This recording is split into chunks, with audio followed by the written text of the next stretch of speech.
Hello and welcome to Michael's Minty Music for today.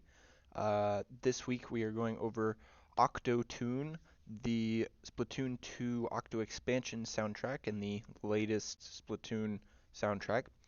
Um, Came out in 2018, a year after the first game, as in line with the expansion.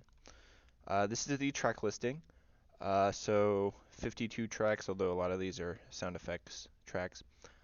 Um, and these are the tracks I added onto my playlist.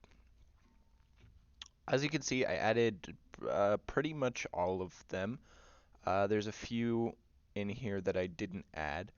Um, but overall, my favorite track is probably the Octo remix of Splat Attack. It's very good. I like it a lot. I almost like it better than the original Splat Attack, maybe. I don't know. It's kind of a toss up which one I like more. The interesting thing about this sort of album is that it's different than the other Splatoon albums in that it like has a theme. Unlike, well, all the Splatoon, I talked about this in the first review. All the Splatoon music uh, is diegetic. It takes place in game. Um, Most of the other two albums are like two or three songs from one band, quote unquote, and then two or three songs from another, and then that's what they make the album out of. So it gets a lot of variety and a lot of different interesting stuff. This one is mostly made by two in-game artists, mostly Deadfish, right? All of these ones, Deadfish is pretty much the main one here. Off the Hook also has tracks because they're the other band that does tracks for this album in game, quote unquote. Obviously, it was composed all by the same three people. So, but it means that like this album doesn't have the same variety as the other ones. It's more like a traditional video game soundtrack where it has sort of an underlying theme and a bunch of different stuff that goes off of that. It's still pretty good, but it's if you basically if you listen to if you liked the single player music in Splatoon 1 and Splatoon 2, you'll probably still enjoy this one. But if you didn't really like, if you really like don't like that music, you're probably not going to like this one.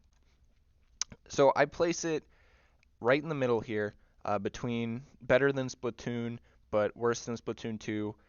I love the Splatoon 2 one. It has a lot of variety. I like it a lot.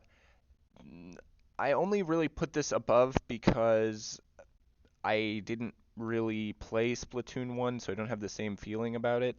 It's hard to judge Octotune against the other two because of the like sort of traditional video game style. Um, and I also put it over the Undertale soundtrack, but that could go either way depending on the day. Octotune and Undertale compare relatively well. I just like the Octotune soundtrack a little bit better. But on a different day, I might like the Undertale soundtrack better. So it's pretty much a toss up. And this does not take my spot for my favorite album from 2018, which is not surprising considering I love Staying at Tomorrow's. George Ezra's it's his best album. You should watch my review of that if you haven't yet. And I have the results from the Minty Music Bracket. Maroon 5 won, so that is the artist I will be listening to for the next 7 weeks. I believe they have 7 albums. So, yeah, next week, get excited for their first album. Came out in 2002. But next up, we will be doing Imagine Dragons Night Visions because it is turning 10 this year. It's its 10th anniversary. It's their first album. It's very good, and I am excited to review it.